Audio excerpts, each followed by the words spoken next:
am Becky Meagher, and welcome to Transitions, Body, Mind, Spirit. We are so good and so happy to be here, particularly because it's been over a year since we even had an opportunity to tape our show. So we've all been in transitions, this show included. And the whole idea of transitions is lots of times we start out in our early life knowing we're going to do such and such, and then we change and we're going to do something else.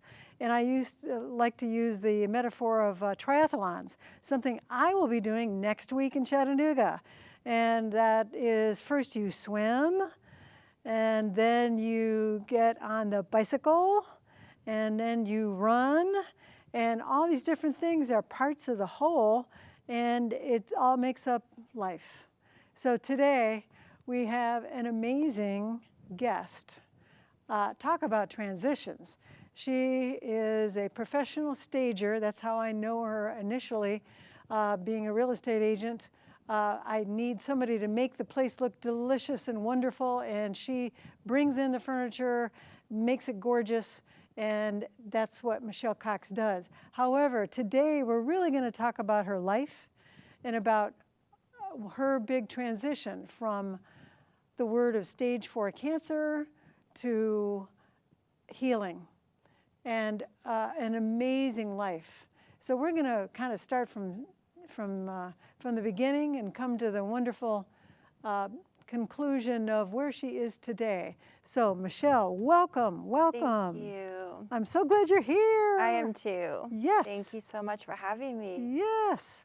All right, so just give us a little background where you started from. I believe you started in California, am I right? I was born in Baltimore, Maryland, so a lot of my family's on the East Coast. And then when I was 8 years old, my mom and my sister and I moved to the farm in Summertown, Tennessee. And then after I graduated from high school there, I moved to California and got married and had 2 little babies and kept moving. Wow.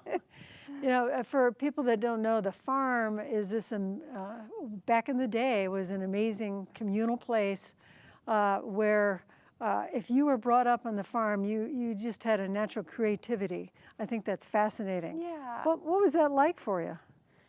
I mean, you described it really well. It was, I feel like I grew up in a different culture because we were in Tennessee, but everyone was, you know, alternative thinking, a lot of people from California, and very progressive. So I'm grateful I got to be a part of it. Yes. And so you ended up going to California and having children. Yeah. And was that a good time to be in California? Yep. I'm very grateful for that as well. I mean, my community from the farm and my community that I established, I was in California for about 20 years. Wow. And those 2 groups of people that I spent so much of my time with really came through for me when I was sick. And I feel like that love and support has been a powerful source in my life. Yes. And then we'll touch a little bit on your staging, and then we'll go to your healing journey. You are an amazing stager. You can make some place look like, oh, I want to live here. And how did you begin to even start that? Thank you. I was on my own with my little girls at that point. I'd You're a gotten single mom. divorced from their dad, yeah.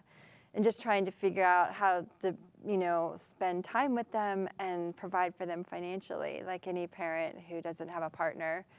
And so I was obsessed with HGTV, and so I just thought, okay, there's got to be something I can do with this obsession, and I came up with staging, and it ended up being a really good fit for me. I had no idea that I was actually starting a business, so it ended up being my own business and just evolving, and being in Nashville during the real estate boom, you know, was great timing for me. Wasn't planned. It was a happy accident. Wow, it just happened, blossomed, and you must have a creative.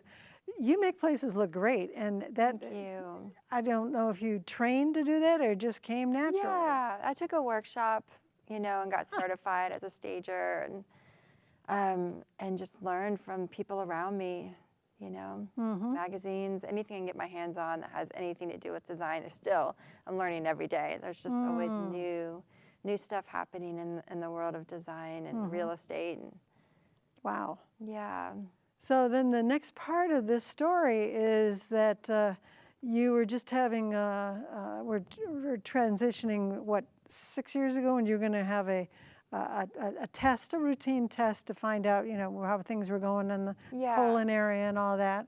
And how long ago was that? In 2017, I just had maybe over the course of a month, I had some symptoms, and I was 52, so I was a little past when, you know, most people get their colonoscopies at 50. I hadn't had mine yet, so my doctor just said, it's time for you to have it, and I just assumed it was nothing, you know, and wasn't worried at all. And as soon as I came out of the anesthesia and I could see the doctor's face, the first thing they said was, we found some tumors, and there's a pretty big mass in your colon, and it's cancer. Wow. He's like, I mean, you need to have a biopsy, but I can tell you, I'm sure it's cancer. Wow. So, yeah, I was shocked. Wow. Yeah. Wow. So from that diagnosis, tell us more how that progressed. I had, you know, the first surgery was colon surgery, and then the outcome from that was, oh, we had to take out lymph nodes, and that means it spread to other areas of your body. But I was so naive. Like, I really hadn't known anybody who has gone through cancer, you know, treatments. And so I wasn't thinking, oh, it spread to another organ. That means it's stage 4. That means it could be terminal. Or other people around me were looking up, you know, my diagnosis, which became stage 4 colon cancer. And the people around me were much more aware of what that meant. And stage 4 means what? Well, the oncologist informed me that it meant that she said, you're terminal, you're incurable. Whoa. And I had no idea. When I went to see her, I hadn't gone online and looked up anything. And she said, I'll give you a year, maybe 20% chance of making it through the year. Because maybe 5 years. Her bedside manner wasn't great. No, that's not very hopeful. No, it wasn't like you see in the movies, you know, where there's a nice cushiony chair and the doctor like reaches over and hands you a Kleenex. It wasn't like that at all. But I mean, she, you know, just said, that's good. If you get to get 5 years, that's good. So it was pretty traumatic. So did you think about, well, maybe I need a second opinion? No, I didn't. I felt like, let's just get this done right now. I didn't get a second opinion for any of that. It was pretty obvious once I had all the scans done. But as I went through my treatments, I was getting second opinions about the prognosis and the odds, as I had a very hard time getting behind the chemotherapy since she was only giving me a 20% survival rate. I just felt like, well, then what am I going to do with the time I do have? Do I want to be sick? You know, and so then I started getting second opinions on all of that. You know. So the course of this is they remove the cancer, the tumors, and then the next part was chemotherapy. Okay. And then you just kind of went, okay, we're just going to do this. Yeah, I mean, I was so fortunate that the tumors were removable. That just doesn't happen usually when it's spread to your liver. And I had excellent surgeons, but yeah, the chemotherapy, my body didn't tolerate it very well. So that's that decline of my physical nature. I mean, you know, losing so much weight, becoming frail, losing my hair, all of that. That's when I started to face my mortality. That's when I started to think, maybe she's right, because the fight mode came naturally to me. I had 2 little girls. It was just like, oh no, I'm going to fight this. But then, the weaker I got, the more aware I had to become of maybe she's right. And I got to a point where I had to make a decision because my mom was diagnosed with stage 4 cancer. While you had stage 4 Yes. cancer, your mother Yes. got stage 4, and she was caring. She was caring for me. You had a flotilla of family and everything helping you, caring. Yeah, I had a lot of family helping me. And so once she was diagnosed, she had to go back to New Jersey, she and my stepdad. They were in Nashville helping you. They had moved in with me, and they were my main support. And when she started to undergo her treatments, we found out her cancer was not operable. So then it was just I had to make a decision. Do I keep doing chemotherapy, even though this might kill me, doing the chemotherapy? Or do I stop doing chemo and just spend this time with my mom? Because she's not, anyway. So I took some time, I negotiated time with my oncologist in between treatments. I asked her if I could have 2 months without any treatments to do my soul searching. And I went on a cannabis treatment. I was integrating a lot of holistic treatments with the Western medicine, but I needed like 2 months just to do this cannabis treatment called Rick Simpson oil, RSO. What is it? Rick Simpson oil. Rick Simpson oil. Yes, which is illegal in Tennessee. Okay. So I didn't tell her what I was doing. I just told her that I was doing a holistic treatment plan that I thought I had some hope for. And through the process of doing this super, super high dose cannabis treatment every single day for 60 days, I went to a place where I faced my mortality, and I made a decision, a really, really concrete decision. I'm going to live. Wow. I'm going to live, and even though living means there's going to be suffering, I'm going to have to, deal with my mom's illness. I'm going to have to, all the things that life, that can be suffering, a source of suffering in life. And so I went off the chemotherapy and I did all the surgeries they asked me to do, and I did a lot of chemo. I did 8 rounds, and each round was 3 days long, so it was 12, really. Anyway, I might be mixing up my numbers a little bit. So I decided to take the risk and go off chemotherapy so I could spend time with my mom. And the cannabis therapy that you did, it was a gram of THC? Yes. Okay. A gram a day. Okay. And then you could find that from some other place? It was gifted to me. Wow. So I just was very fortunate. And I know that you can do it suppository, or you can do it, swallow it. How much does it, I have no idea. Is this a small amount? Or? It's like the size of a grain of rice, the amount of oil. That's it. And there's a lot of science behind it about how it works with our own endocrine system. And so, I mean, it's still a scary choice to make, to go off the Western medicine and kind of stray away from having the oncologist telling you that this is what you need to do.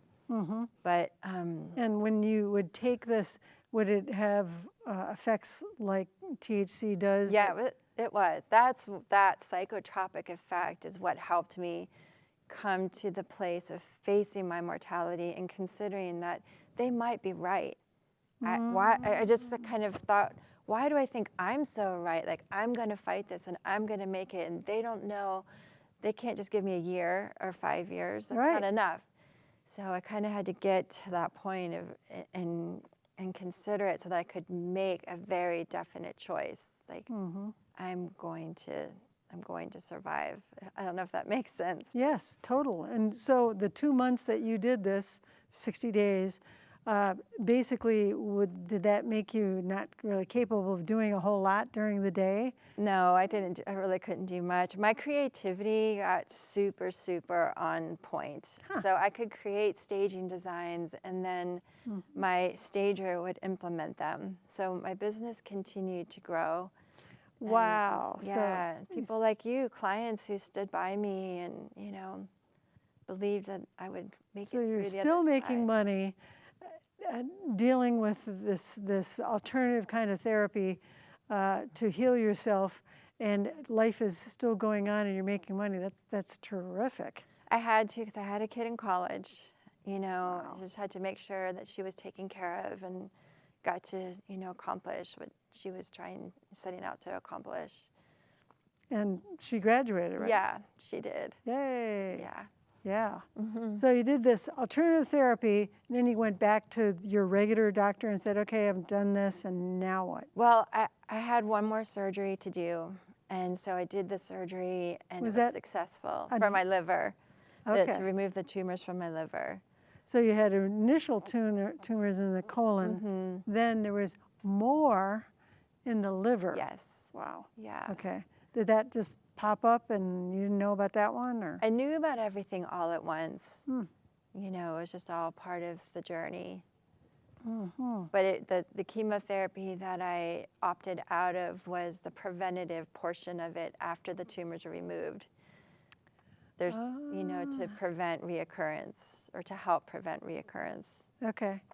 And you couldn't do both the cannabis Right. and the other chemo? I couldn't. Some people might be able to, but the chemo was too traumatic on my body.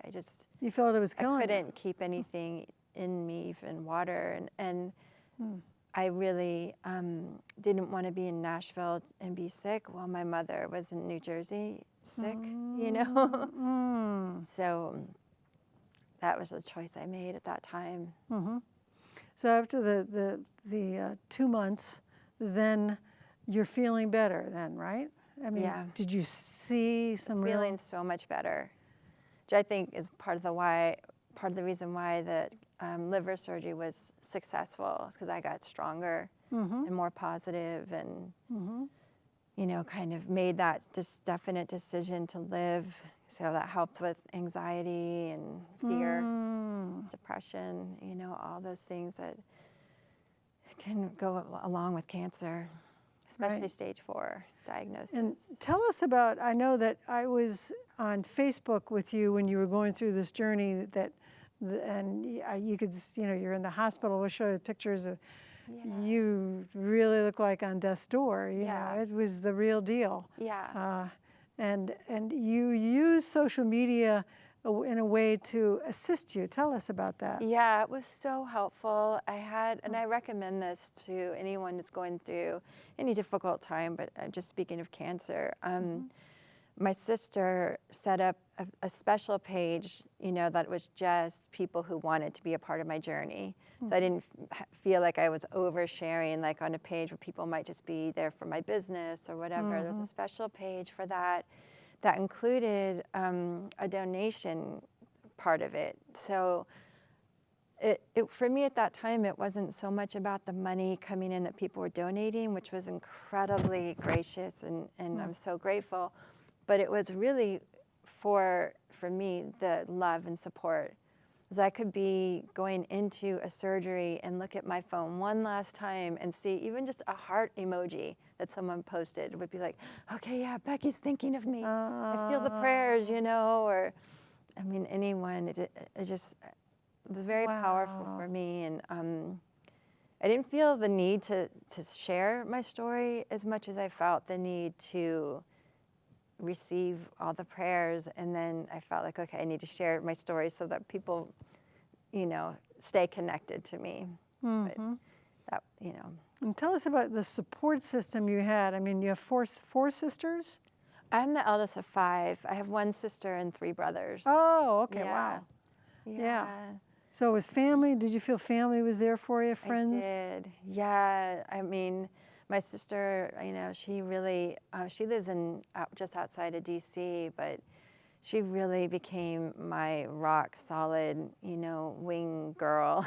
Like organized, made sure that different family members came and hung out with me for, Ah, 4 or 5 days or whatever, however much time they had. And it was interesting because some family members I didn't even really know that well. And I was like, oh, Uncle so-and-so's coming? What do we talk about? I didn't even really know this. But we got closer, and ah, I had just gotten married right before my diagnosis to someone who was my boyfriend over the years of raising my girls, but we never lived together or got married. And then when my youngest daughter went off to college, we got married. And then my diagnosis came just a couple months later. So the marriage was not strong enough to withstand the trauma of everything that was happening.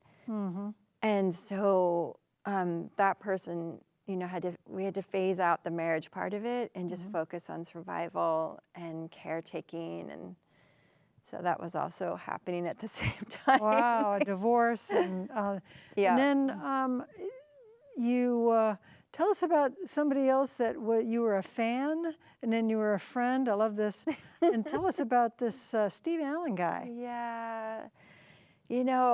I didn't know if I would make it, and I definitely didn't know if I'd find love again. I mean, I didn't feel particularly attractive, or even in touch with that part of myself at all. But he was a good friend to me during that time, and even when then you were ugly and skinny and yeah, really good friend, really sweet. And so it was just maybe a year after my last chemo treatment or last surgery, I think it was, that he asked me out.